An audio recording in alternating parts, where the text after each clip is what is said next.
കർത്താവായ യേശുക്രിസ്തുവിലെ ഏറ്റവും ബഹുമാന്യരായ വൈദിക സഹോദരങ്ങൾ, ബഹുമാനപ്പെട്ട സിസ്റ്റേഴ്സ്, കർത്താവിൽ ഏറ്റവും പ്രിയമുള്ള ദൈവമക്കളുടെ കൂട്ടം, ഒരിക്കൽ കൂടെ തിരുവനന്തപുരം പട്ടണത്തിന്റെ ഹൃദയഭാഗത്ത് വിശുദ്ധമായ ഈ ദൈവാലയാഭിത്തികൾക്കകത്ത് മാറ്റമില്ലാത്ത ദൈവത്തിന്റെ മാധുര്യമേറിയ തിരുവചനങ്ങളെ നിങ്ങളോടൊത്ത് പങ്കുവയ്ക്കുവാൻ, പഠിക്കുവാൻ സ്വർഗത്തിലെ ദൈവം തന്ന നല്ല സന്ദർഭത്തിനായി നല്ലവനായ ദൈവത്തെ നന്ദിയോടെ സ്തുതിച്ച് മഹത്വപ്പെടുത്തിക്കൊണ്ട് കർത്താവിന്റെ പാദപീഠത്തിൽ വിനയത്തോടെ കർത്താവിന്റെ വിലയേറിയ വചനത്തിനായി നമുക്ക് കാത്തിരിക്കാം.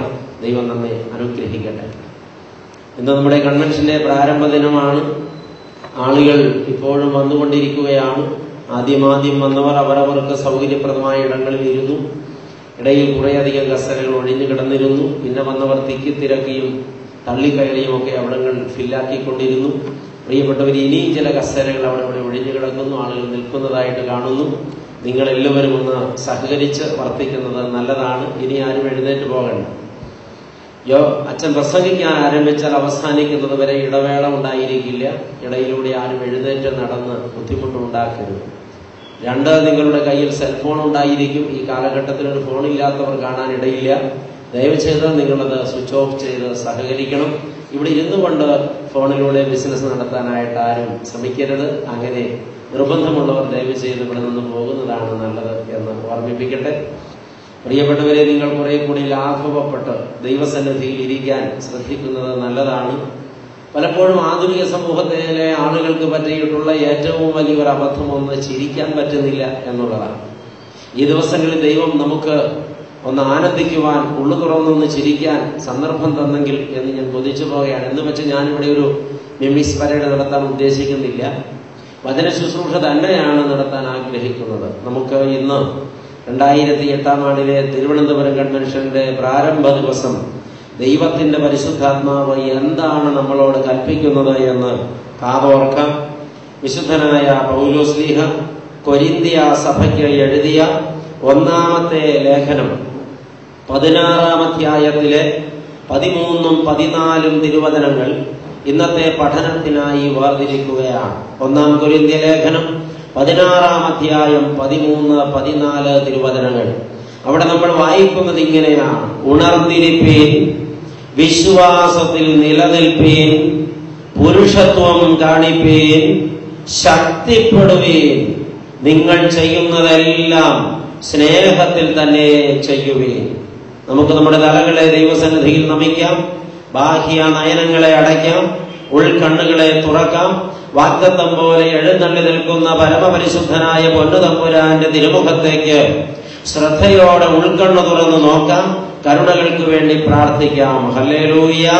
മഹത്വത്തിന്റെ പ്രത്യാശയും വാഴ്ത്തപ്പെട്ടവനുമായ ഞങ്ങളുടെ സ്വർഗീയ രാജാവേ, ഈ മനോഹര സമയത്തിനായി ഞങ്ങൾ നിന്നെ നന്ദിയോടെ സ്തുതിക്കുന്നു. പ്രാണപ്രിയനായ ദൈവമേ, പാദപീഠത്തിൽ ഒത്തുചേരുവാൻ ഒരിക്കൽ കൂടെ സന്ദർഭം തന്നല്ലോ, നിനക്ക് സ്തുതി. ഇന്ന് രാത്രികാലം പഠിക്കുവാൻ തിരുവചനത്തിൽ നിന്ന് വായിക്കപ്പെട്ട വേദഭാഗത്തെ വാഴ്ത്തപ്പെട്ട തൃക്കരങ്ങളിൽ വച്ചു തരുന്നു. വാഴ്ത്തി നുറുക്കി വിളമ്പേണമേ. നിന്റെ കുഞ്ഞുങ്ങൾ ഇവിടെ വന്നിരിക്കുന്നത് വിശപ്പോടും ദാഹത്തോടും കൂടെയാണ് കർത്താവേ. അത് അപ്പത്തിനായിട്ടുള്ള വിശപ്പല്ല, വെള്ളത്തിനായിട്ടുള്ള ദാഹവുമല്ല, പിന്നെയോ ദൈവവചനത്തിനായിട്ടുള്ള വിശപ്പും ദാഹവും തന്നെ. നിന്റെ ജനത്തെ തൃപ്തിപ്പെടുത്തി അയക്കണം കർത്താവേ. ഇന്നിവിടെ വന്നവരാരും വന്നതുപോലെ മടങ്ങരുതേ. ഇരിക്കുന്നവരാരും ഇരുന്നതുപോലെ എഴുന്നേൽക്കരുതേ. ഇവിടെ വന്നിട്ടുള്ളവരാരും വന്ന വഴിയിലൂടെ, അർത്ഥാൽ പാപ വഴിയിലൂടെ മടങ്ങരുതേ. എല്ലാ ഉള്ളങ്ങളോടും ആഴമായി, തീക്ഷ്ണമായി, തീവ്രമായി, ശക്തമായി കർത്താവെ അവിടുന്ന് വാദിക്കണമേ. ഞങ്ങളുടെ ഉള്ളങ്ങളെ അവിടുന്ന് തിരുത്തേണമേ. ഞങ്ങളോട് കൽപ്പിച്ച് സംസാരിക്കണമേ. വേണ്ടി വന്നാൽ ഞങ്ങളെ ശാസിക്കാൻ മടിക്കരുത് ദൈവമേ. ഞങ്ങൾക്ക് മുന്നറിയിപ്പുകൾ തരണമേ. ഞങ്ങൾക്ക് ലക്ഷ്യം കാണിക്കണമേ. ഞങ്ങൾക്ക് പോകേണ്ട വഴിയിലേക്ക് വിരൽ ചൂണ്ടി തരണമേ. ഞങ്ങളുടെ മുന്നിലുള്ള അപകടങ്ങളെ ബോധ്യപ്പെടുത്തി തരണമേ. നീ ഞങ്ങൾക്ക് പ്രകാശവും മൂടുവഴിക്ക് വിളക്കുമായിരിക്കണമേ. ദൈവമേ, ഞങ്ങൾ ഇപ്പോൾ ഇരിക്കുന്ന ഈ സ്ഥലത്തിന് മുകളിൽ സ്വർഗം തുറന്നു വയ്ക്കണമേ. സ്വർഗദൂതന്മാർ ഊരിയ വാളുമായി ഞങ്ങളുടെ മധ്യ ഇറങ്ങണമേ, കയറണമേ. പരിശുദ്ധാത്മാവ് ഞങ്ങളിൽ പനിമഞ്ഞായി പെയ്യണമേ, കൊടുങ്കാറ്റായി വീശണമേ. വചനം ഇവിടെ തീ തീമഴ പോലെ കത്തിയിറങ്ങണം ദൈവമേ, പെയ്തിറങ്ങണം ദൈവമേ. ഞങ്ങൾ ആത്മവിവശതയിലാകുവോളം അഭിഷേകം അയക്കണമേ. നിൽക്കുന്ന നിന്റെ ദാസനെ ശക്തീകരിക്കണമേ. അടിയന്റെ വ്യക്തിപരമായ പ്രയാസങ്ങളോ മാനസിക സംഘർഷങ്ങളോ ശരീരക്ലേശങ്ങളോ ഒന്നും ഇന്ന് അനുഗ്രഹമായിരിക്കും തടസ്സമാകരുതേ. നിന്റെ ദാസൻ ചെയ്തിട്ടുള്ള അറിഞ്ഞോ അറിയാതെയോ വന്നിട്ടുള്ള സകല പാപങ്ങളും ദൈവമേ അടിയനോട് പൊറുക്കണമേ. ഈ ജനത്തെ അവിടെ നിന്ന് കടാക്ഷിക്കണമേ. സർവശക്തനായ ദൈവമേ, ആമുഖ സന്ദേശം നൽകി ഉദ്ഘാടനം ചെയ്ത അവയുടെ തിരുമേനിക്ക് വേണ്ടി പ്രാർത്ഥിക്കുന്നു. ഈ മീറ്റിംഗിൽ പങ്കെടുക്കുന്ന വൈദികർക്ക് വേണ്ടി പ്രാർത്ഥിക്കുന്നു. വന്നുകൂടിയിട്ടുള്ള സന്യാസിനിമാർക്ക് വേണ്ടി, ജനസമൂഹത്തിന് വേണ്ടി പ്രാർത്ഥിക്കുന്നു. ദൈവമേ, ഇതിന്റെ സംഘാടകർക്ക് വേണ്ടി, അധ്വാനം നടത്തിയവർക്ക് വേണ്ടി പ്രാർത്ഥിക്കുന്നു. എല്ലാ തിരുനാമത്തിന്റെ മഹത്വത്തിനായി തീരുമാറാകണം. താഴ്ത്തി ഏൽപ്പിക്കുന്നു പൊന്നു ദൈവമേ. എല്ലാ മഹത്വവും കർത്താവിന്, യേശുവിന്റെ നാമത്തിൽ തന്നെ. ആമേൻ. ഹല്ലേലൂയ. ദൈവനാമത്തിന് മഹത്വം ഉണ്ടാകട്ടെ. കർത്താവായ യേശു ക്രിസ്തുവിൽ ഏറ്റവും സ്നേഹമുള്ള ദൈവമക്കളുടെ കൂട്ടമേ, നമ്മൾ ഇന്ന് വായിച്ചത് 1 കൊരിന്ത്യർ ലേഖനം 16-ാം അധ്യായത്തിലെ 13-14 തിരുവചനങ്ങളാണ്. അവിടെ രേഖപ്പെടുത്തിയിരിക്കുന്നത് 5 കാര്യങ്ങളാണ്. 1, ഉണർന്നിരിപ്പീൻ. 2, വിശ്വാസത്തിൽ നിലനിൽപ്പീൻ. 3, പുരുഷത്വം കാണിപ്പീൻ. 4, ശക്തിപ്പെടുവീൻ. 5, നിങ്ങൾ ചെയ്യുന്നതെല്ലാം സ്നേഹത്തിൽ തന്നെ ചെയ്യുവീൻ. ഈ 5 കൂട്ടം കാര്യങ്ങളെ കുറിച്ച് വേദപണ്ഡിതന്മാരായ പിതാക്കന്മാർ വ്യാഖ്യാനിച്ചിട്ടുള്ളത് ഒരു ദൈവ പൈതലിന്റെ ജീവിതത്തിൽ ഉണ്ടായിരിക്കേണ്ട, ഒരു ക്രിസ്ത്യാനിയുടെ ജീവിതത്തിൽ ഉണ്ടായിരിക്കേണ്ട പഞ്ചശീലങ്ങളാണിവ എന്നാണ്. അപ്പോൾ ക്രിസ്തീയ ജീവിതത്തിൽ ഉണ്ടായിരിക്കേണ്ട പഞ്ചശീലങ്ങളെ കുറിച്ച് പഠിക്കുവാനാണ് ഇന്ന് കർത്താവ് നമ്മെ ഇവിടെ കൂട്ടിവരുത്തിയിട്ടുള്ളത്. ഈ ശീലങ്ങൾ ഒന്നൊന്നായി നമ്മൾ പഠിക്കാൻ ആരംഭിക്കുകയാണ്. ക്രിസ്തീയ ജീവിതത്തിൽ ഉണ്ടായിരിക്കേണ്ട 1ാമത്തെ ശീലം ഉണർന്നിരിപ്പീൻ എന്നുള്ളതാണ്. ദൈവവചനം ഒരിക്കലല്ല ഒരുപാട് വട്ടം ആവർത്തിച്ച് ദൈവമക്കളോട് പറയുന്നു, ദൈവമക്കളെ നിങ്ങൾ ഉണർന്നിരിപ്പീൻ. എന്തുകൊണ്ടാണ് ഇവിടെ ഉണർന്നിരിപ്പീൻ എന്ന് പറഞ്ഞത്? ഉണർന്നിരിപ്പീൻ എന്ന വാക്കിന്റെ അർത്ഥം എന്താ? ഉറങ്ങാതിരിപ്പീൻ എന്നാണോ? പലരും നനച്ചിരിക്കുന്നത് ഉണർന്നിരിപ്പീൻ എന്ന വാക്കിന്റെ അർത്ഥം ഉറങ്ങാതിരിപ്പീൻ എന്നാണ് എന്നാണ്. അങ്ങനെ ഒരിക്കലൊരു ചെറുപ്പക്കാരൻ ഉറങ്ങാതിരുന്ന കഥ അച്ഛനറിയാം. കുറെ വർഷങ്ങൾക്ക് മുമ്പ് കേരളത്തില് മലയാളക്കരയില് ഒരു സംഭവമുണ്ടായി. ഒരു നമ്പൂതിരി ചെറുപ്പക്കാരൻ ഏതോ സാഹചര്യത്തിൽ കർത്താവായ യേശു ക്രിസ്തുവിനെ രക്ഷിതാവും കർത്താവുമായി സ്വീകരിച്ച് വിശ്വാസം സ്വീകരിച്ചു. വൈകാതെ അവൻ സഭയിൽ അംഗമായി ചേരുകയും ചെയ്തു. അവൻ സഭയിൽ അംഗമായി ചേർന്ന് 6 മാസം തികയുന്നതിന് മുമ്പ് സത്യവേദ പുസ്തകം മുഴുവനും 3 പ്രാവശ്യം വായിച്ചു തീർത്തു. ഇവിടെ ചിലര് സത്യസഭയിൽ അംഗമായി ചേർന്നിട്ട് 60 വർഷമായി ഇതുവരെ സത്യവേദ പുസ്തകം 1 പ്രാവശ്യം പോലും വായിച്ചു തീർത്തിട്ടില്ലെന്ന സത്യം ഇവിടെ ഇരിക്കുന്ന പലർക്കും നന്നായിട്ട് അറിയാം. ഇവൻ സഭയിൽ അംഗമായി ചേർന്ന് 6 മാസത്തിനുള്ളിൽ സത്യവേദ പുസ്തകം മുഴുവനും 3 പ്രാവശ്യം വായിച്ചു തീർത്തു.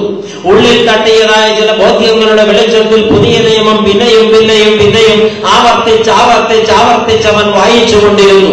വേദപുസ്തകം ഇങ്ങനെ വായിച്ചുകൊണ്ടിരുന്നപ്പോൾ അവന്റെ ഉള്ളം വല്ലാതെ കലങ്ങാൻ തുടങ്ങി. വീണ്ടെടുപ്പുകാരനായ മശിഹ സ്വർഗത്തിൽ നിന്ന് ഭൂമിയിൽ ഇറങ്ങി വന്ന് മാനവകുലത്തിന് വേണ്ടി പരിത്രാണയാഗമായി തീർന്ന് പാപപരിഹാരം സാധിച്ചു തന്നിട്ട് മണവറയൊരുക്കി മടങ്ങി വരാമെന്ന് വാക്കു പറഞ്ഞ് മഹോന്നതങ്ങളിലേക്ക് കരയേറിപ്പോയപ്പോൾ വാക്കു പറഞ്ഞു, ഞാൻ മടങ്ങി വരുമെന്ന്. പക്ഷെ വചനം വ്യക്തമായി സൂചിപ്പിക്കുന്നു, അവൻ വരുന്ന നാളും നാഴികയും നിങ്ങൾ അറിയായികയാൽ ഉണർന്നിരിപ്പീൻ. ഈ പാവപ്പെട്ട ചെറുപ്പക്കാരന് മനസ്സിലായത് കർത്താവ് ഏത് നിമിഷത്തിലും വരും. അവൻ വരുന്ന നാളും നാഴികയും നിങ്ങൾക്ക് അറിയായികയാൽ നിങ്ങൾ ഉണർന്നിരിപ്പീൻ എന്നാണല്ലോ വേദപുസ്തകം പറഞ്ഞത്. രാത്രിയിലോ പകലിലോ പ്രഭാതത്തിലോ പ്രദോഷത്തിലോ നട്ടുച്ചയ്ക്കോ പാതിരാത്രിയോ എപ്പോഴാണ് മശിഹ വരുന്നതെന്ന് ആർക്കും അറിയായികയാൽ അവൻ വരുമ്പോൾ അവനെ എതിരേൽക്കാൻ ഉണർന്നിരിക്കേണ്ടത് ആവശ്യമാണെന്ന് ഉള്ളത്തിൽ ബോധ്യപ്പെട്ട ഈ ചെറുപ്പക്കാരൻ അന്നു മുതൽ ഉറക്കമൊഴിച്ച് കാത്തിരിക്കാൻ തുടങ്ങി. അവന്റെ ജീവിതത്തിൽ അവൻ ഒരൊറ്റ സ്വപ്നമേയുള്ളൂ, കർത്താവ് വരുമ്പോൾ കാണണം, കർത്താവിനോടുകൂടെ പോകണം. അവൻ ഉറങ്ങാൻ തയ്യാറല്ല, ഉണർന്നങ്ങനെ ഇരിക്കുകയാണ്. ഒരു മനുഷ്യൻ ഉറങ്ങാതിരിക്കാൻ കഴിയില്ലല്ലോ. ഉറക്കം വരുമ്പോൾ അവൻ മുഖം കഴുകും, എന്നിട്ടും ഉറക്കം വരുമ്പോൾ ചൂടുവെള്ളത്തിൽ മുഖം കഴുകും, എന്നിട്ടും ഉറക്കം വരുമ്പോൾ കണ്ണിൽ എണ്ണ വാരി തൂക്കും, എന്നിട്ടും ഉറക്കം വരുമ്പോൾ അവൻ മുളക് പൊടി തൂക്കും. ഉറങ്ങാൻ അവൻ തയ്യാറല്ല. ആ നിഷ്കളങ്കനായ ചെറുപ്പക്കാരന്റെ ഉള്ളത്തിൽ തോന്നിയ ബോധ്യം ഉറങ്ങിക്കൂടാ, ഉറങ്ങുമ്പോൾ കർത്താവ് വന്നാൽ പോകാനൊക്കില്ലല്ലോ, പാവം. അവനിങ്ങനെ ഇരിക്കുന്ന വാർത്തയറിഞ്ഞ് വിവേകമുള്ള പലരും പറഞ്ഞു, കുട്ടി ഇങ്ങനെ ഇരിപ്പാനല്ല വചനം ആവശ്യപ്പെട്ടത്. ഉണർന്നിരിപ്പൻ എന്ന വാക്കിന്റെ അർത്ഥം ഇതല്ല. പക്ഷെ അവനെ തിരുത്താൻ ആർക്കും കഴിയുമായിരുന്നില്ല. അവന്റെ ഉള്ളം അതിൽ തന്നെ ഉറച്ചുപോയിരുന്നു. ഇവനിങ്ങനെ ഇരുന്നിരുന്ന് ദിവസങ്ങൾ ചിലത് പിന്നിട്ടപ്പോൾ അവന്റെ അവസ്ഥ മാറുന്നതറിഞ്ഞ് മെഡിക്കൽ സയൻസ് ഇടപെട്ടിട്ട് പറഞ്ഞു, പ്രഗത്ഭരായ ഡോക്ടർമാർ പറഞ്ഞു, കുട്ടി ഉറങ്ങണം. ഒരു മനുഷ്യന്റെ ജീവിതത്തിൽ നിശ്ചിത സമയം വിശ്രമം ആവശ്യമാണ്. ശരീരത്തിന് മാത്രമല്ല മനസ്സിനും വിശ്രമം ആവശ്യമാണ്. നീ ഉറങ്ങിയേ പറ്റൂ. ഉറങ്ങാതെ ഇങ്ങനെ ഇരുന്നാൽ കുറെ ദിവസം കഴിയുമ്പോൾ നിനക്ക് തലയ്ക്ക് സ്ഥിരമില്ലാതെയാകും, ചിത്തഭ്രമം പിടിക്കും, ഒരുപക്ഷെ നീ മരിച്ചു പോകാനിടയുണ്ട്. പക്ഷെ അവനെ തിരുത്തുവാൻ വൈദ്യശാസ്ത്രത്തിനും കഴിഞ്ഞില്ല. ഒരേ വാശി, ഞാൻ ഉറങ്ങില്ല, എനിക്ക് ഉണർന്നിരിക്കണം, എന്റെ കർത്താവ് വരുമ്പോൾ കാണണം, പോകണം എനിക്ക് അവന്റെ കൂടെ. ഈ ചെറുപ്പക്കാരൻ എന്ത് സംഭവിച്ചുവെന്ന് നിങ്ങൾക്കറിയാമോ? ഈ ഇരിപ്പിങ്ങനെ ഇരുന്നിരുന്ന് 100 ദിവസം പിന്നിടുമ്പോൾ അവന് മെഡിക്കൽ സയൻസ് പറഞ്ഞതുപോലെ ചിത്തഭ്രമം പിടിപെട്ടു, തലയ്ക്ക് സ്ഥിരമില്ലാതെയായി, അവൻ അബ്നോർമലായി പെരുമാറാൻ തുടങ്ങി. പക്ഷെ എന്നിട്ടും അവനെ തിരുത്താൻ ആർക്കും കഴിഞ്ഞില്ല. എന്റെ ഓർമ്മ ശരിയാണെങ്കിൽ 116ാമത്തെ ദിവസം ആ ചെറുപ്പക്കാരൻ മരിച്ചുപോയി. ഉണർന്നിരിപ്പീൻ എന്ന വാക്കിന്റെ അർത്ഥം ഉറങ്ങാതിരിപ്പീൻ എന്നല്ല എന്ന് മനസ്സിലാക്കാൻ ഈ ഒരു സംഭവം ധാരാളം മതിയല്ലോ പ്രിയരെ.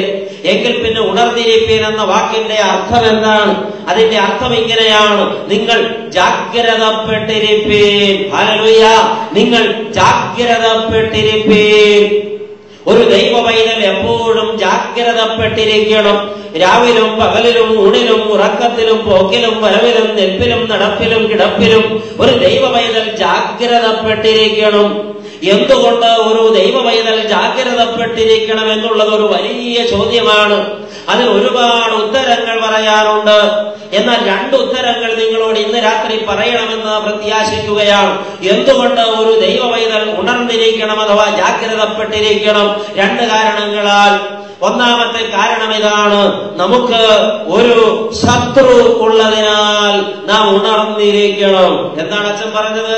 നമുക്ക് ഒരു ശത്രു ഉള്ളതിനാൽ നാം ഉണർന്നിരിക്കണം. നമുക്കൊരു ശത്രു ഉണ്ട് പ്രിയരെ, ഒരു ശത്രു ഉണ്ട് നമുക്ക്. ഇങ്ങനെ അച്ഛൻ പറഞ്ഞാൽ ഇവിടെ ഇരിക്കുന്ന മുഴുവൻ ആളുകളും ഉള്ളു തുറന്ന് സമ്മതിക്കും, സത്യമായിട്ടും എനിക്കൊരു ശത്രുവുണ്ടച്ച, സഹിക്കാൻ മേലച്ച, അവന്റെ പീഡനം അവളുടെ പീഡനം സഹിക്കാൻ മേലച്ച, ഞാൻ വല്ലാതെ ഭാരപ്പെട്ടിരിക്കുകയാണ് അച്ഛ. ആരാണ് ശത്രു എന്ന് ചോദിച്ചാൽ ഇവിടെ ഇരിക്കുന്ന സഹോദരിമാർ പലരും ഒറ്റ ശ്വാസത്തിൽ പറയും, വേറെ ആരുമല്ലച്ച, എന്റെ കെട്ടിയോൻ തന്നെയാ. ഇത് 24 കൊല്ലമായി അവൻ എന്റെ കഴുത്തിൽ മിന്നു കെട്ടിയിട്ട്, ഈ 24 കൊല്ലമായി എനിക്ക് സ്വസ്ഥതയില്ല, സമാധാനമില്ല, ഇരിക്കപ്പുറതിയില്ല, കിടക്കപ്പുറതിയില്ല. എപ്പോഴും കുത്തുവാക്കുകളും പരിഹാസവും മദ്യപിച്ച് വന്ന് ലഹള കൂട്ടലും അടിയും തൊഴിയും കേട്ട് ഞാൻ മടുത്തച്ഛ. അതിയാന്റെ ശല്യം കൊണ്ട് എനിക്ക് യാതൊരു സമാധാനവുമില്ല. അച്ഛൻ പറഞ്ഞത് സത്യമാണച്ചു, എനിക്കൊരു ശത്രുവുണ്ട് എന്ന് ഇവിടെ ഇരിക്കുന്ന പലരും തലകുലുക്കി സമ്മതിക്കുന്നു. അതേസമയം പുരുഷന്മാർക്കും അത് തന്നെ പറയാനുണ്ട്.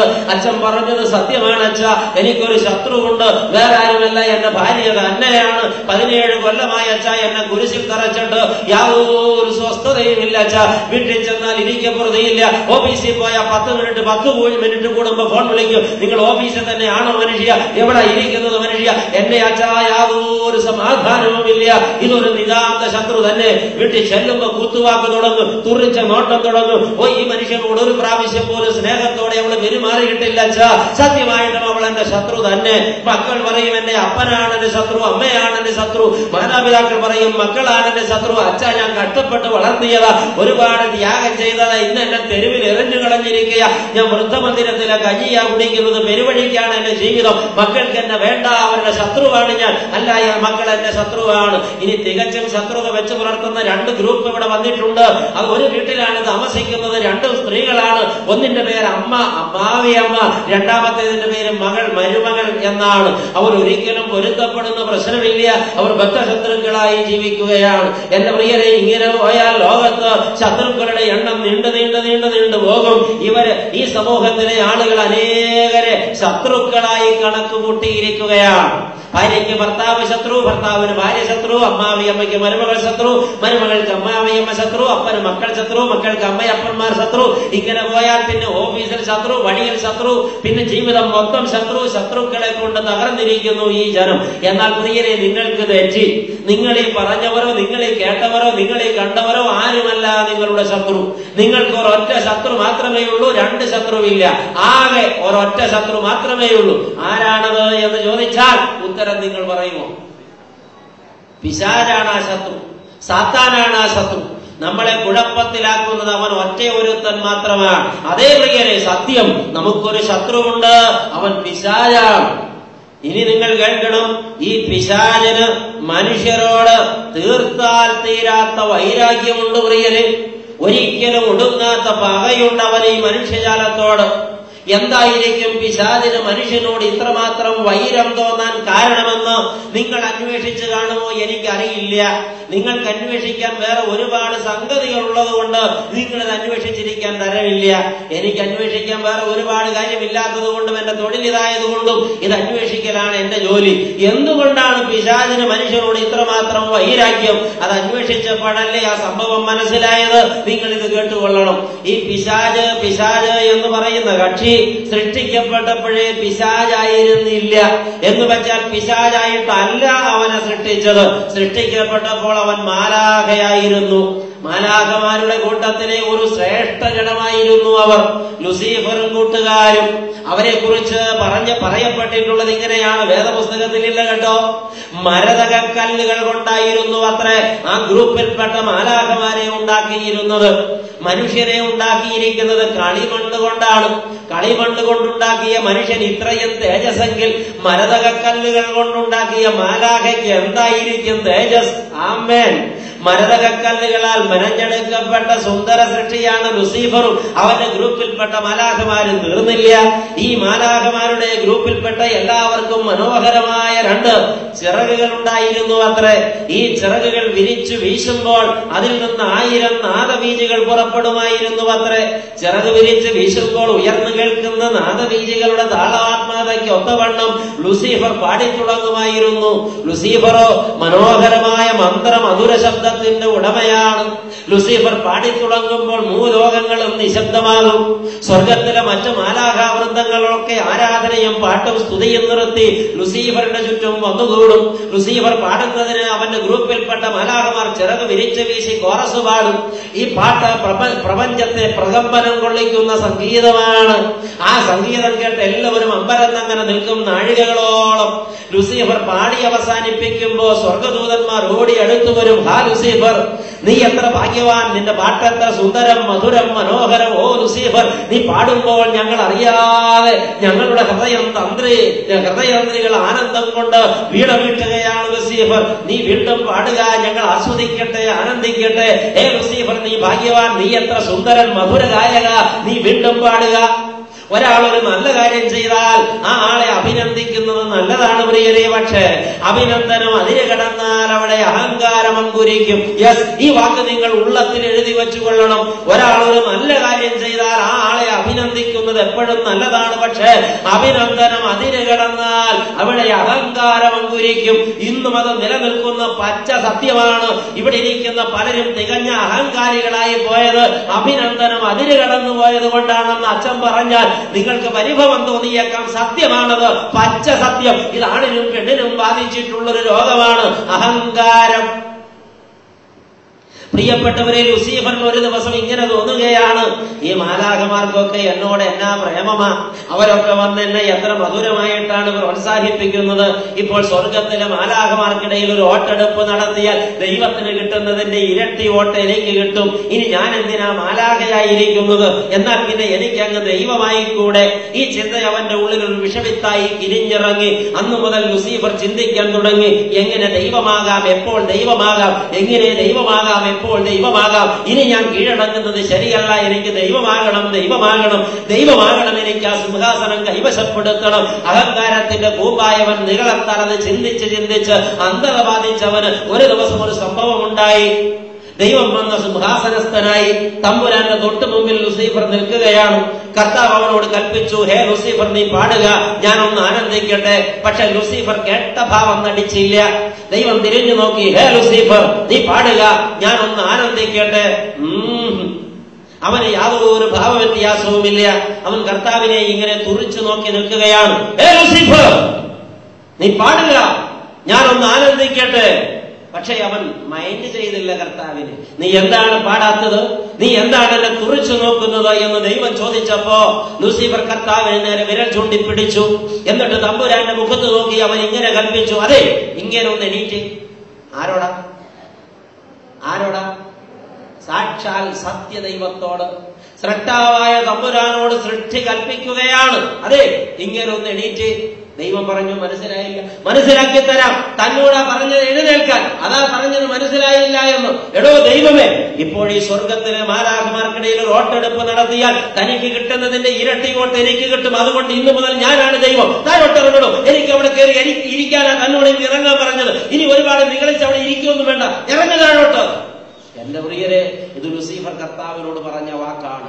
അടുത്ത ക്ഷണം സൃഷ്ടാവായ തമ്പുരാന്റെ ഉള്ള കോപം കൊണ്ട് ജ്വലിച്ചു. അവന്റെ കണ്ണുകളിൽ അഗ്നിയാളി, അവന്റെ അധരത്തിൽ നിന്ന് അഗ്നി സ്ഫുലിംഗങ്ങൾ ചിതറി പറന്നു. ദൈവം തമ്പുരാൻ തന്റെ രണ്ട് കൈയും ആഞ്ഞു വീശി ലൂസിഫറിന്റെ ഇരു ചിറകും അറ്റുപോയി. കർത്താവ് അവനെ പിന്നിലേക്ക് തള്ളി. ദുഷ്ടപിശാചേ, ശപിക്കപ്പെട്ടവനെ, സൃഷ്ടാവിനോട് മത്സരിച്ചവനെ, പോ, നീ പിശാചാണ്, സ്വർഗത്തിൽ നിനക്കിടമില്ല, നീ പുറത്തു പോ. അവനെ തള്ളി ദൈവം താഴെയിട്ടു. പ്രിയരെ, സ്വർഗത്തിൽ നിന്ന് ഈ സംഭവത്തെ ഉദ്ധരിച്ച പ്രവാചകൻ എഴുതി, അരുണോദയ പുത്രനായ ശുക്ര, നീ നക്ഷത്രങ്ങൾക്ക് മീതെ കൂടുകൂട്ടിയവനായിരുന്നല്ലോ, നീ വെട്ടേറ്റ് നിലം പതിച്ചതെങ്ങനെ? വാഴാൻ കഴിഞ്ഞില്ല അവന് സ്വർഗസിംഹാസനത്തിൽ. അഹങ്കാരത്താൽ അവൻ വീണുപോയി, നികളത്താൽ അത്രേ അവൻ നശിച്ചു പോയത്. പ്രിയരെ, അങ്ങനെ സ്വർഗത്തിൽ നിന്ന് പിശാച് പുറന്തള്ളപ്പെട്ടു. ലൂസിഫറിന്റെ ഒപ്പം അവന്റെ ഗ്രൂപ്പിൽപ്പെട്ട മാലാഖമാരും പുറന്തള്ളപ്പെട്ടു. ആയിക്കോട്ടെ, അതിന് മനുഷ്യരോട് ഇത്ര വിരോധത്തിന് കാരണം എന്താണ്? അതല്ലേ പ്രിയരെ നമ്മൾ അറിയേണ്ട യാഥാർത്ഥ്യം. ഈ ഒരു വൃന്ദം മാലാഖമാർ പുറത്താക്കപ്പെട്ട കുറവ് നികത്താൻ ദൈവം ഒരുപാട് ആലോചന കഴിച്ചു. എന്ത് ചെയ്യും? ഒടുവിൽ ദൈവം ഒരു തീരുമാനമെടുത്തു, മറ്റൊരു സൃഷ്ടി നടത്തുക. നഷ്ടപ്പെട്ട മാലാഖാവൃന്ദത്തിന്റെ കുറവ് നികത്താൻ വേണ്ടി ദൈവം സൃഷ്ടി നടത്തി. താൻ സൃഷ്ടിച്ച ഏകോംസായിലെ മണ്ണ് തന്റെ കയ്യിലെടുത്ത് താൻ തന്നെ ശില്പിയായിരുന്ന് കുഴച്ച് പശുമയുള്ളതാക്കി പരുവപ്പെടുത്തി. കൃമികീടങ്ങളും കല്ലുകളും മണൽത്തരികളും പെറുക്കി മാറ്റി മനോഹരമായ സൃഷ്ടിക്ക് യോജിച്ചതായ മണ്ണായി അത് തീർന്നു എന്ന് ബോധ്യപ്പെട്ടപ്പോ ലോകത്തൊരു സൃഷ്ടിക്കും ലഭിക്കാത്ത മഹത്വം ദൈവം അതിന് നൽകി. തന്റെ കൈകൊണ്ട്, തന്റെ രൂപത്തിൽ, തന്റെ ഛായയിൽ തമ്പുരാൻ ഒരു സൃഷ്ടി നടത്തി. അതിന്റെ പേരാണ് മനുഷ്യൻ. അവന്റെ മൂക്കോട് തന്റെ അധരം ചേർത്തു വെച്ച് തന്റെ അന്തരാത്മാവിൽ നിന്ന് അവന്റെ അന്തരാത്മാവിലേക്ക് പ്രാണവായു ഊതിക്കയറ്റിയിട്ട് അവന് ജീവനുള്ള ദേഹിയാക്കി തീർത്ത് തേജസ്സും ബഹുമാനവും ദൈവം അവനെ അണിയിച്ചു. അത്രത്തോളം അവനെ തേജസ്സും ബഹുമാനവും അണിയിച്ച് ദൈവം തന്റെ ചാരയെ നിർത്തി. എന്നിട്ട് ദൈവം ചെയ്ത പണി കേൾക്കണമോ? ഈ ലൂസിഫർ ഒഴിവാക്കപ്പെട്ട സ്ഥാനത്ത് ലൂസിഫറിന്റെ കസേരയിൽ ദൈവം മനുഷ്യനെ കൊണ്ടുപോയി ഇരുത്തി. ലൂസിഫർ സഹിക്കോ?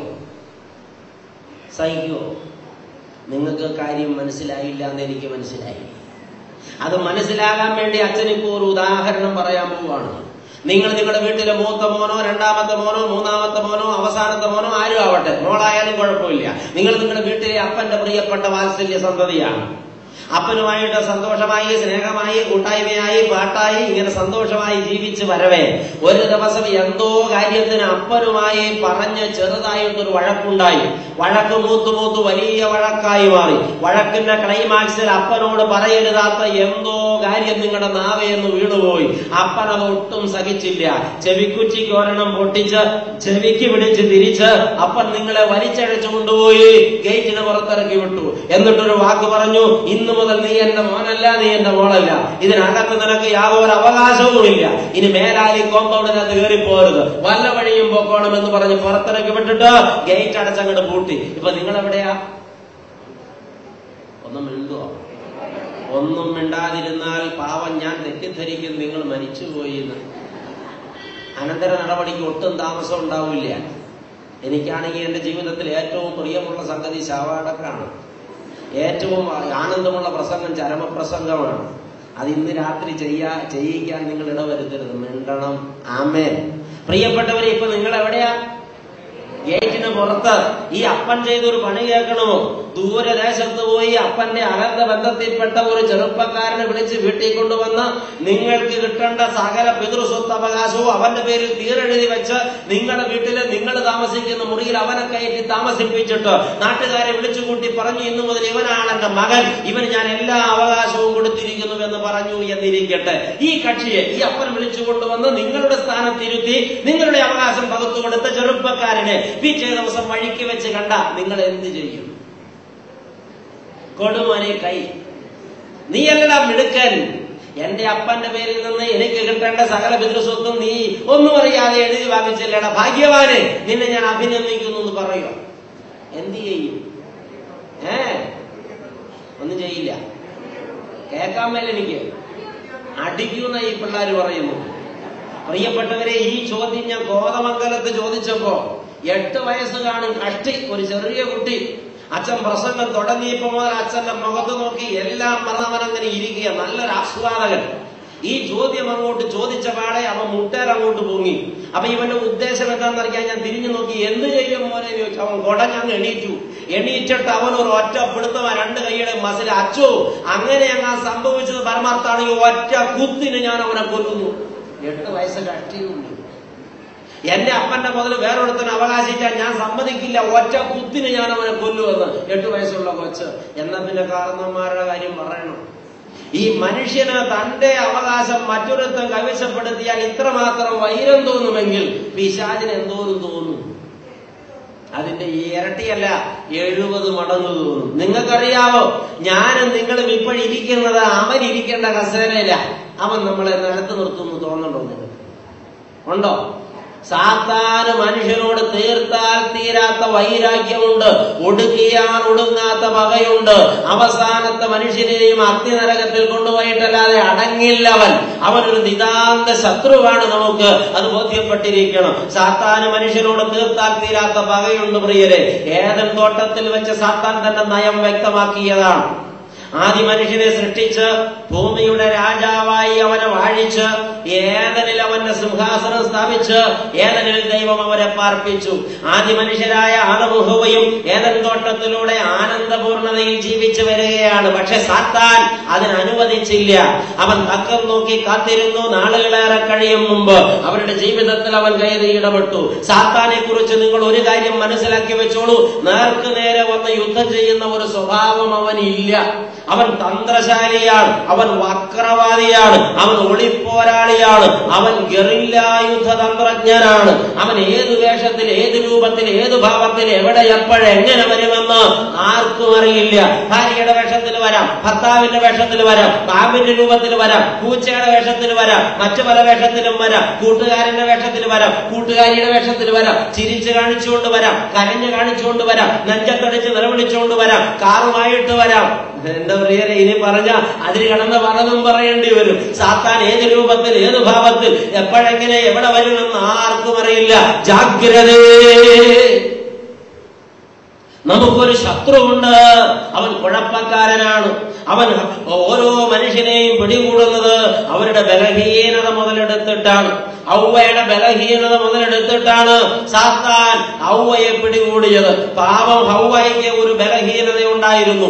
എന്താ ബലഹീനത എന്ന് നിങ്ങൾക്കറിയാമോ? ദൈവത്തെ കാണുമ്പോഴൊക്കെ ഹവ്വയുടെ മനസ്സിലൊരു ചിന്ത, ഈ ദൈവം എന്നാ സുന്ദരന, ഇതുപോലെയൊന്ന് ആവാൻ പറ്റിയായിരുന്നെങ്കിൽ, ഇതുപോലെയൊന്ന് ആവാൻ പറ്റിയായിരുന്നെങ്കിൽ, ഇതുപോലെയൊന്ന് ആകാൻ പറ്റിയായിരുന്നെങ്കിൽ എന്ന് ഉള്ളിൽ ഇങ്ങനെ ഒരു ചിന്ത വന്നുകൊണ്ടിരുന്നു. സത്യത്തിൽ മനുഷ്യനും ദൈവവും തമ്മിൽ ഒട്ടും വ്യത്യാസം ഉണ്ടായിരുന്നില്ല.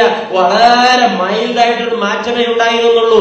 അത് സംബന്ധിച്ച് വേദപുസ്തകം പറഞ്ഞിട്ടുണ്ട്. 8-ാം സങ്കീർത്തനം 3, 4, 5 വാക്യങ്ങളിൽ അത് രേഖപ്പെടുത്തിയിട്ടുണ്ട്. ദൈവമേ, നിന്റെ വിരലുകളുടെ പണിയായ ആകാശത്തെയും നീ ഉണ്ടാക്കിയ ചന്ദ്രനെയും നക്ഷത്രങ്ങളെയും നോക്കുമ്പോൾ ഈ മർത്യനെ നീ ഓർക്കാൻ അവൻ എന്തുള്ളൂ, ഈ മനുഷ്യപുത്രനെ നീ സന്ദർശിക്കാൻ അവൻ എന്തുമാത്രം. അതിന്റെ മറുപടി 5-ാം വാക്യത്തിലുണ്ട്. 8-ാം സങ്കീർത്തനം 5-ാം തിരുവചനത്തിൽ ഇങ്ങനെ പറയുന്നു, നീ അവനെ ദൈവത്തെക്കാൾ അല്പം മാത്രം താഴ്ത്തി തേജസ്സും ബഹുമാനവും അവനെ അണിയിച്ചിരിക്കുന്നുവല്ലോ. ആമേൻ. ദൈവത്തെക്കാൾ അല്പം മാത്രം താഴ്ത്തി തേജസ്സും ബഹുമാനവും അവനെ അണിയിച്ചിരിക്കുന്നല്ലോ. ദൈവത്തിന്റെ തേജസ്സിനേക്കാൾ അല്പം മാത്രം താഴെയായിരുന്നു മനുഷ്യന്റെ തേജസ് എന്നാണ് ഈ പറഞ്ഞ വാക്യത്തിൽ നിന്ന് മനസ്സിലാകുന്നത്. എന്ന് വെച്ചാൽ നട്ടുച്ച നേരത്ത് മുറ്റത്ത് നിന്ന് കത്തുന്ന സൂര്യനെ എത്തി നോക്കാൻ ആർക്കും അത്ര ധൈര്യം കാണില്ല. കാരണം ഭയങ്കര ശക്തിയുള്ള രശ്മികളാണ് അതിൽ നിന്ന് വമിക്കുന്നത്. ഈ പ്രപഞ്ചത്തിൽ 2 സൂര്യൻ ഒരുമിച്ചുദിച്ചാൽ നട്ടുച്ച നേരത്ത് ആരും കാണില്ല, ഇവിടെ കത്തിപ്പോകും. എന്റെ പ്രിയരെ, 10 സൂര്യൻ ഉദിച്ചാലത്തെ ചിത്രം നമുക്ക് ചിന്തിക്കാൻ പോലും പറ്റില്ല. അച്ഛൻ ഇങ്ങനെ പറയട്ടെ, ദൈവത്തിന്റെ തേജസ് എത്രത്തോളം അളക്കാൻ ആർക്കും കഴിഞ്ഞിട്ടില്ല, ഇനി കഴിയുകയുമില്ല. 10,000 മധ്യാഹന സൂര്യന്റെ തേജസ് സ്വർഗത്തിലെ ദൈവത്തിനുണ്ടെങ്കിൽ ആദമിന് ഹൗവയ്ക്കും 9,999 സൂര്യന്റെ തേജസ് ഉണ്ടായിരുന്നു എന്ന് അച്ഛൻ പറഞ്ഞാൽ അതാണ് ശരി. ദൈവത്തെക്കാൾ അല്പം മാത്രം താഴ്ത്തി തേജസ്സും ബഹുമാനവും ദൈവം അവരെ അണിയിച്ചിരുന്നു. എന്നിട്ടും ഈ പെണ്ണിന്റെ ഉള്ളിലൊരു കൊതി, ഇതുപോലെയാകണം. ഏതുപോലെ? ദൈവത്തെ പോലെയാകണം. ദൈവത്തിന്റെ അത്രയും സൗന്ദര്യം എനിക്കില്ലല്ലോ, അത്രയും തേജസ് എനിക്കില്ലല്ലോ, അതുപോലെയാവണം, അതുപോലെയാവണം, അതുപോലെയാവണമെന്ന് ഉള്ളിൽ അവളേറെ കൊതിക്കുകയാണ്. അന്നത്തെ ഔവയ്ക്ക് മാത്രമല്ല, ഇന്നത്തെ ഔവമാർക്കും അത് തന്നെയാണ് ഉള്ളിലേറെ കൊതി. എനിക്ക് ഇനിയും സുന്ദരിയാകണം, എനിക്ക് ഇനിയും സുന്ദരിയാകണം, എനിക്ക് ഇനിയും സുന്ദരിയാകണം. എന്ത് ചെയ്യാൻ പ്രിയരെ? എല്ലാ മനുഷ്യർക്കും ദൈവം കൊടുത്തിരിക്കുന്നത് ദൈവത്തിന്റെ രൂപമാണ്. എന്റെ രൂപം കൊള്ളുകയെന്ന് ആരെങ്കിലും പറഞ്ഞാൽ ദൈവത്തിന്റെ രൂപം കൊള്ളുകയെന്ന അവർ പറഞ്ഞതിന്റെ അർത്ഥം. എന്നെ കാണാൻ കൊള്ളുകയെന്ന് ആരെങ്കിലും പറഞ്ഞാൽ ദൈവത്തെ കാണാൻ കൊള്ളുകയെന്ന ആ പറഞ്ഞതിന്റെ അർത്ഥം. അയ്യോ, ഞാൻ സുന്ദരിയല്ല എന്ന് ഏതെങ്കിലും പെണ്ണ് പറഞ്ഞാൽ ദൈവം സുന്ദരനല്ല എന്നാണ് ആ പറഞ്ഞതിന്റെ അർത്ഥം. അതുകൊണ്ട് ദൈവനാമത്തെ ആരും തുച്ഛീകരിക്കരുത്, നീ സുന്ദരി തന്നെ. പക്ഷെ നമ്മുടെ സഹോദരിമാർ സമ്മതിക്കില്ല. അവർ സുന്ദരിയാകാൻ വേണ്ടി ആഴ്ചതോറും ബ്യൂട്ടി പാർലറിൽ പോയി ബ്ലീച്ച് ചെയ്തുകൊണ്ടിരിക്കുക. അവരുടെ മുഖം ഒരു ദിവസം ബ്ലീച്ച് ആവുമ്പോഴാ പഠിക്കുകയുള്ളൂ. പ്രിയപ്പെട്ടവരെ, കവള് നല്ലോണം വെളുക്കും. കവളത്ത് ക്യാൻസർ വരുമ്പോ കുടുംബവും വെളുക്കും. അപ്പോഴാണ് വിവരം മനസ്സിലാവുന്നത്. പ്രിയപ്പെട്ടവരെ, ബ്ലീച്ച് ആവുന്നത് എപ്പോഴാണ്? എന്റെ പ്രിയപ്പെട്ടവരെ, ദൈവം തന്ന സൗന്ദര്യത്തിൽ ആനന്ദിക്കുക, അത് ധാരാളം മതി നമുക്ക്. ഔവയ്ക്കൊരു കൊതി, എനിക്ക് ദൈവത്തെ പോലെയാകണം. ഇത് സാത്താന് മനസ്സിലായി. ബലഹീനത മുതലെടുക്കുന്ന തന്ത്രശാലിയായ പിശാച് തർക്കത്തിലിടപെട്ട് ഈ പെണ്ണിനോട് ചോദിക്കുന്നു, ഈ പഴം തിന്നാൽ നീ ദൈവത്തെ പോലെയാകുമെന്ന ഒരു പ്രഖ്യാപനം. ഔവയ്ക്കാകെ പ്രശ്നമായി. ഇവൾക്ക് ദൈവത്തെ പോലെയാകാൻ കൊതിയുണ്ട്. പാമ്പ് പറഞ്ഞു തിന്നാൽ ദൈവത്തെ പോലെയാകും, ദൈവം പറഞ്ഞത് തിന്നാൽ മരിക്കും. ഇപ്പോൾ ഹൗവയുടെ മുമ്പിൽ 2 ചോയ്സ് ഉണ്ട്. 1 തിന്നാൽ മരിക്കും, 2 തിന്നാൽ ദൈവത്തെ പോലെയാകും. ഏത് സംഭവിക്കുമെന്ന് പാവം പെണ്ണിന് അറിയില്ല. ദൈവത്തെ പോലെ ആകാനുള്ള അവരുടെ ആശ കൊണ്ട് എല്ലാം മറന്ന് അവൾ കൈ നീട്ടി പഴം പറിച്ച് തിന്നു. പക്ഷെ സംഭവിച്ചത് മറ്റൊന്നാണ്. ദൈവത്തെ പോലെ ആയില്ല എന്ന് മാത്രമല്ല, മനുഷ്യന്റെ രൂപം പോലും നഷ്ടപ്പെട്ടു. ഉണ്ടായിരുന്ന തേജസ് അങ്ങ് ചോർന്നുപോയി. അവൾ ആകെ കറുത്ത് പിടിച്ച് വികൃതരൂപിയായി. എന്നിട്ട് ഇത്രയും തേജസ്. അപ്പൊ അന്ന് എന്തായിരിക്കും? എന്റെ പ്രിയപ്പെട്ടവരെ, നിങ്ങൾ കേട്ടെ, ഹൗവ മറ്റൊരവസ്ഥയിലായി. ഈ അവസ്ഥയിൽ ഹൗവയായിത്തീർന്നത് അവരുടെ ബലഹീനത സാത്താൻ മുതലെടുത്തപ്പോഴാണ്. ഇപ്പോൾ ഹൗവ സാത്താന്റെ അണ്ടർ കസ്റ്റഡിയിലായി. ഹൗവയുടെ ബലഹീനത മുതലെടുത്ത സാത്താൻ അതേപോലെ ആദാമിന്റെ ബലഹീനതയും മുതലെടുത്തു. ആ ഹൗവയുടെ ബലഹീനത ദൈവത്തെ പോലെ ആകാനുള്ള മോഹമായിരുന്നെങ്കിൽ ആദാമിന്റെ ബലഹീനത മറ്റൊന്നായിരുന്നു. എന്തായിരുന്നു എന്ന് നിങ്ങൾക്ക് പറയാമോ? അറിയില്ല. ഹൗവ. അതായിരുന്നു ആദാമിന്റെ ബലഹീനത. ഹൗവ അവളീ മാറി ഒരു പഴം കൈ പിടിച്ച് ആദാമിന്റെ അടുത്ത് വന്നു. ആദാം അപ്പോഴും കിടന്ന് ഉറങ്ങുമായിരുന്നു. തട്ടി ഉണർത്തി. അവൻ ഞെട്ടിപ്പോയി. ഈ സാധനത്തെ ഇതിനു മുമ്പ് കണ്ടിട്ടില്ല. അവന്റെ ഔവയ്ക്ക് നല്ല തേജസ് ഉണ്ടായിരുന്നല്ലോ. അവൻ ഞെട്ടനോട് ചോദിച്ചു, നീ ഏതാ പിശാചേ? ഞാൻ പിശാചൊന്നുമല്ല, ഞാൻ ഔവയാ. നിനക്ക് എന്നാ പറ്റി? ഞാൻ അപ്പഴോ ഒരെണ്ണം തിന്നു, ദൈവത്തെ പോലെ ആവുമെന്ന് പാമ്പ് പറഞ്ഞ് പറ്റിച്ചതാ. തിന്നപ്പോ ഞാൻ ഇങ്ങനെയായിപ്പോയി. ഞാൻ ഒരെണ്ണം കൊണ്ടിട്ടുണ്ട്, ചേട്ടനും നിന്നോ, തിന്നാ എന്നെ പോലെ ആവാം, നമുക്ക് ഒരുമിച്ച് ജീവിക്കാം. ഇപ്പൊ ആദാം ഈ പഴം വാങ്ങിച്ച കയ്യെ പിടിച്ചു. സഭയുടെ പിതാക്കന്മാർ അത് സംബന്ധിച്ച് എഴുതിയിട്ടുള്ളത് ഇങ്ങനെയാണ്: ആദാം പഴം കയ്യിൽ പിടിച്ച് 3 നാഴിക ഏലം തോട്ടത്തിൽ ഇരുന്ന് ആലോചിച്ചു എന്നാണ്. എന്താണ് ആദാം ആലോചിച്ചതെന്ന് നിങ്ങൾ ആലോചിച്ചിട്ടുണ്ടാവാൻ വഴിയില്ല, ഞാൻ ആലോചിച്ചിട്ടുണ്ട്.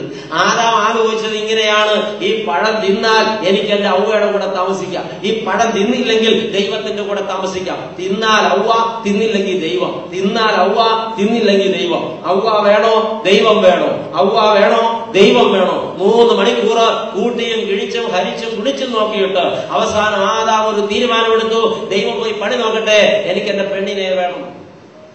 അവൻ മനഃപൂർവ്വം ഈ ഔവ്വായെ സ്വന്തമാക്കാൻ വേണ്ടി ആ പഴം അങ്ങോട്ട് തിന്നു. ഔവ്വ എന്ന ബലഹീനതയിൽ ആദാം കുടുങ്ങിപ്പോയി, അവനും പിശാചിന്റെ അടിമയായി. എന്റെ പ്രിയരെ കേൾക്കുക, ഇത് കണ്ട ദൈവം അന്നൊരു ഡിക്ലറേഷൻ നടത്തി: ഇന്നു മുതൽ പുരുഷൻ തന്റെ പിതാവിനെയും മാതാവിനെയും വിട്ട് തന്റെ ഭാര്യയോട് പറ്റിച്ചു ചേർക്കപ്പെടും. അങ്ങനെയല്ലേ? വേദോസ്തം വല്ലപ്പോഴെങ്കിലും വായിക്കണവർക്ക് മനസ്സിലാവുള്ളൂ ഇത്. അങ്ങനെയല്ലേ? ഇന്നു മുതൽ പുരുഷൻ തന്നെ പിതാവിനെയും മാതാവിനെയും വിട്ട് ഭാര്യയോട് പറ്റിച്ചു ചേർക്കപ്പെടുന്നല്ലേ? ആ സ്ത്രീകളും പറഞ്ഞു അതെന്ന്. എന്നോടവരെ എനിക്ക് വയ്യ, പറ്റിച്ചേരും എന്നാണ്. ഇന്നു മുതൽ പുരുഷൻ തന്റെ പിതാവിനെയും മാതാവിനെയും വിട്ട് ഭാര്യയോട് പറ്റിച്ചേരും എന്നാണ്. അന്ന് മുതൽ ഇന്ന് വരെ ആദാന്മാർക്ക് പിന്നെ കല്യാണം കഴിച്ച ഔവ്വ മതി. അപ്പനും വേണ്ട, അമ്മയും വേണ്ട. ഒരു ദിവസം അച്ഛൻ, നാളെ ദമ്പതി ധ്യാനം പറഞ്ഞൊരു പരിപാടി ഉണ്ട്, അതിനകത്ത് പറയേണ്ട സംഗതിയാണെങ്കിൽ ഇപ്പൊ സാന്ദർഭികമായി പറയാം. ഒരിക്കൽ അച്ഛൻ ഒരു കല്യാണം കെട്ടിച്ചു വിട്ടു. അപ്പൊ ഇതൊക്കെ പറഞ്ഞാണല്ലോ കെട്ടിച്ചു വിടുന്നത്. കെട്ടിച്ചു വിട്ട് 5-6 മാസം കഴിഞ്ഞപ്പോ ഈ ചെറുപ്പക്കാരന്റെ അപ്പനും അമ്മയും വന്നിട്ട് പറഞ്ഞു: എന്റെ അച്ഛ യാതൊരു നിവൃത്തിയില്ല, അച്ഛനല്ലേ കെട്ടിച്ചു കൊടുത്ത്. അതുവരെ അപ്പച്ച അമ്മച്ചിന്ന് മുഴുവൻ വിളിക്കാതെ കൂടെ നടന്ന ചെറുക്കൻ കല്യാണം കഴിച്ചു കൊടുത്ത പിന്നെ ഇതുവരെ അപ്പനോട് അമ്മയോടും മിണ്ടിയിട്ടില്ല. ഞങ്ങളൊപ്പം ഒരു ആഹാരം കഴിക്കില്ല, ഞങ്ങളോട് അക്ഷരം പോലും സംസാരിക്കില്ല, ഞങ്ങളുമായിട്ട് അവന് ബന്ധവുമില്ല. ഇതെന്താണെന്ന് ചോദിക്കണം. സീരിയസ് പ്രോബ്ലം അല്ലേ? അവനെ ഞാൻ വിളിച്ചു വരുത്തി. നീ ഇങ്ങോട്ട് വരാൻ പറഞ്ഞു. അവൻ വന്നു. എന്തായി കേൾക്കണത്? അപ്പനെ അമ്മേനെ ഉപേക്ഷിക്കാൻ ഞാൻ നിന്നോട് പറഞ്ഞു, അച്ഛാ തോന്നുമ്പോ തോന്നിയ വർത്താനം പറയരുത്. ഞാൻ പറഞ്ഞു മനസ്സിലായില്ല. കെട്ടിച്ചു വിട്ടപ്പോ അച്ഛൻ എന്നതാ പറഞ്ഞ്? ഇന്നു മുതൽ പുരുഷൻ തന്റെ പിതാവിനെയും മാതാവിനെയും വിട്ട് ഭാര്യയോട് പറ്റിച്ചേരും എന്ന് പറഞ്ഞിട്ട് ഇപ്പൊ അച്ഛൻ പറയണു അപ്പന്റെ അമ്മയുടെയും കാര്യം നോക്കണമെന്ന്. 2 തരം വർത്താനം അച്ഛൻ പറഞ്ഞാൽ കേൾക്കാൻ എന്നെ കിട്ടില്ല, വേറെ ആളെ നോക്കണമെന്ന് പറഞ്ഞു. എന്റെ പ്രിയരെ എന്ത് ചെയ്യാൻ പറ്റും? അങ്ങനെയാണോ പറഞ്ഞതിന്റെ അർത്ഥം? ഇവിടെ പലർക്കും ഇങ്ങനെയാ മനസ്സിലാവുള്ളൂ. അവരവരുടെ മനസാക്ഷിക്ക് അനുസരിച്ചാണല്ലോ കാര്യം മനസ്സിലാവുക. ഇരിക്കട്ടെ, ബലഹീനത മുതലെടുക്കുന്നത് തന്ത്രശാലിയായ സാത്താൻ ഇവിടെ ഔവ്വയെ തോൽപ്പിച്ചു, ദൈവത്തെ പോലെയാക്കാമെന്ന് പറഞ്ഞു.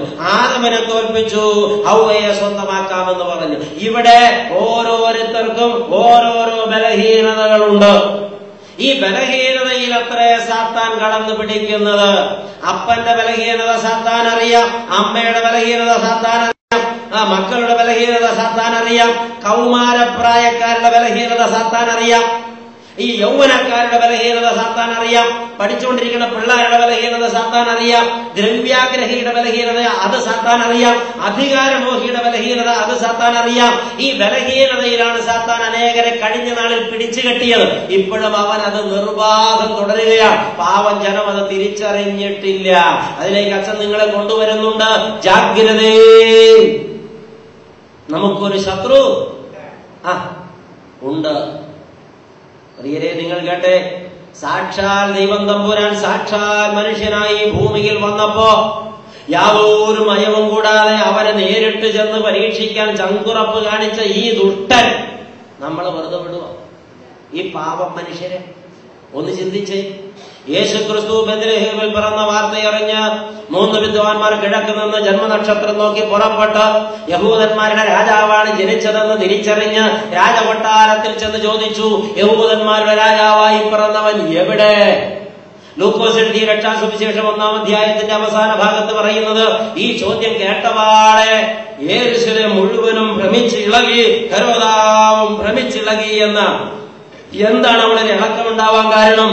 ഈ ചോദ്യം പുറപ്പെട്ട നിമിഷം സാത്താൻ ചാടി ഹെരോദാവിന്റെ ചങ്കിനകത്തോട്ട് കയറി. എന്നിട്ട് പറഞ്ഞു, എടാ ഹെരോദാവേ, നിന്റെ കാര്യം പോക്ക, നിന്റെ കാര്യം പോക്ക, നിന്റെ കാര്യം പോക്ക. നീ രാജാവായി ജനിച്ചവനല്ല, ജനിച്ച ശേഷം രാജാവാക്കപ്പെട്ടവനാണ്. ഇപ്പോഴിതാ യഹൂദന്മാരുടെ രാജാവായി ഒരുത്തൻ ജനിച്ചിരിക്കുന്നു. നിന്റെ കാര്യം പോക്ക, നിന്റെ സിംഹാസനം പോക്ക, നിന്റെ മക്കൾക്ക് ഇനി അധികാരം കിട്ടില്ല. എടാ യവനെ വാഴിക്കരുത്, യവനെ വളരാൻ അനുവദിക്കരുത്. മുളയിലെ നുള്ളിയപ്പിന്റെ കൂമ്പ് വരത്തില്ലടാ, കൊച്ചായിരിക്കുമ്പോഴേ തട്ടിക്കളയട, ഇനി യവനെ വച്ചേക്കരുതടാ. ഈ ചിന്ത ഹെരോദാവിന്റെ ഉള്ളിൽ കൊടുത്തത് ആരാ? ആർക്കെതിരെയാണ് അവന്റെ പോരാട്ടം? യേശുക്രിസ്തുവിനെതിരെയാണ്. എന്താ സാത്താൻ യേശുവിനെ കൊല്ലാൻ ശ്രമിക്കാൻ കാരണം? അറിയില്ല. യേശു ക്രിസ്തു എന്തിനാ ഭൂമിയിൽ വന്നത്? യോഹന്നാൻ എഴുതിയ 1-ാം ലേഖനം 3-ാം അധ്യായം 8-ാം തിരുവചനം അവിടെ വായിക്കുന്നത് ഇങ്ങനെയാണ്: പിശാചിന്റെ പ്രവർത്തികളെ അഴിപ്പാൻ തന്നെ ദൈവപുത്രൻ പ്രത്യക്ഷനായി. എന്ത്? പിശാചിന്റെ പ്രവർത്തികളെ അഴിപ്പാൻ തന്നെ ദൈവപുത്രൻ പ്രത്യക്ഷനായി. ഏദൻ തോട്ടം മുതൽ സാത്താൻ മുഖം വെച്ച് ഭരിക്കുന്ന മാനവകുലത്തിന്റെ മേൽ നിന്ന് അടിമനുഖം ഒടിച്ച് അമിക്കയർ അറുത്ത് അവരെ വിടുവിച്ച് നഷ്ടപ്പെട്ട പറുദീസായുടെ പരമാനന്ദത്തിൽ ഇരുത്തുവാനാണ് മശിഹ എഴുന്നള്ളി വന്നിരിക്കുന്നത്. അവരിത് നിർവഹിക്കുന്നത് തന്റെ കാൽവരിയിലെ യാഗത്താൽ തന്നെ. അപ്പോൾ കാൽവരിയിൽ ഒരു യാഗം നടന്നു പോയാൽ ആർക്കാ നഷ്ടം? സാത്താനാ നഷ്ടം. തീർത്താൽ തീരാത്ത നഷ്ടം. എന്ത് വില കൊടുത്തും കാൽവരിയിലെ യാഗം മുടക്കണം. അതിന് സാത്താൻ കണ്ടെത്തിയ ഒന്നാമത്തെ മാർഗം ഇതാണ്: കുഞ്ഞായിരിക്കുമ്പോഴേ മുളനുള്ളിക്കളയുക, യേശുവിനെ ചെറുപ്പത്തിലെ കൊന്നുകളയുക. അതിന് ഹെരോദാ രാജാവിനെ സാത്താൻ ഉപയോഗിച്ചു. വിദ്വാൻമാരോട് ഹെരോദാ രാജാവ് പറഞ്ഞു, നിങ്ങൾ ബെത്ലഹേമോളം ചെന്ന് ഈ ശിശുവിനെ കണ്ട് വണങ്ങിയ ശേഷം ഇതുവഴി തന്നെ മടങ്ങി വന്ന് എന്നോട് പറയണം, എനിക്കും ചെന്ന് ഒന്ന് നമസ്കരിക്കാനാ. ആയിരുന്നു? അല്ലല്ല. എവിടെയാന്നറിഞ്ഞ തക്കത്തിൽ ചെന്ന് തലവെട്ടി മാറ്റാനായിരുന്നു ഇവന്റെ കുതന്ത്രം. ഇത് ദൈവത്തിന് മനസ്സിലായി. ദൈവം തമ്പുരാൻ മാലാഖ മുഖാന്തരം വിദ്വാൻമാർക്ക് പ്രത്യക്ഷപ്പെട്ട് പറഞ്ഞു, വന്ന വഴിയെ തിരിച്ചു പോകരുതെന്ന്. ഇന്ന് രാത്രി അച്ഛന് നിങ്ങളോടും പറയാനുള്ളത് ഈ ഒറ്റ വാക്ക: വന്ന വഴിയെ ഒറ്റൊരാളും തിരിച്ചു പോയിക്കൂടാ. എന്റെ അച്ഛ ചതിക്കല്ലേ, ഞങ്ങളുടെ വീട്ടിലേക്ക് ആകെ ഒരു വഴി മാത്രമേ ഉള്ളൂ, വേറെ വഴി വെട്ടാൻ സ്ഥലമില്ല. പിന്നെ വന്ന വഴിയെ പോകരുതെന്ന് അച്ഛൻ പറഞ്ഞ ഞങ്ങൾ എന്താ ചെയ്യുക?